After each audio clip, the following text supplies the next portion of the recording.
Ce qui est revenu pour tous les apiculteurs en majorité, c'était un petit groupe d'abeilles avec la reine. Bon là, il n'y en a pas beaucoup, hein. Et avec des abeilles au fond de la ruche ou à l'extérieur devant, et des réserves de miel.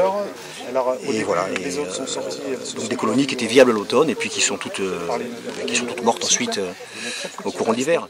Il y a autant de monde qui meurt d'un coup, c'est qu'elles ont dû consommer quelque chose. Alors est-ce que c'est dans le pollen, est-ce que c'est dans le miel, est-ce que c'est dans la cire? Pendant cette période automnale et hivernale, eh bien, elles sont mortes. La majorité des apiculteurs dans le département, les colonies qui les fournissent en abeilles à l'automne, donc étaient comme d'habitude viables avec beaucoup de provisions, ça c'est des provisions. Alors il y a du miel liquide, du miel cristallisé, voilà, et à partir de janvier-février, on a constaté que les colonies ne bruissaient plus à l'intérieur, c'est ce que voilà, et les colonies se réduisaient à un petit groupe d'abeilles. Alors là c'est un peu effectivement ce que le congélateur, hein, avec une reine et beaucoup de mortalité en bas de la ruche et à l'extérieur.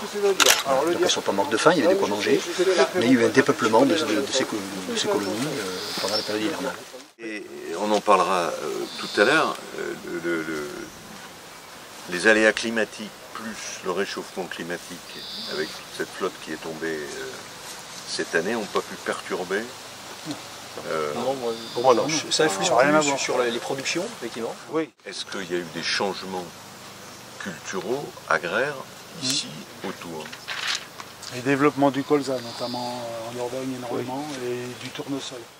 Il faut qu'on démontre plus avant, même s'il y a eu des travaux scientifiques considérables, la cause.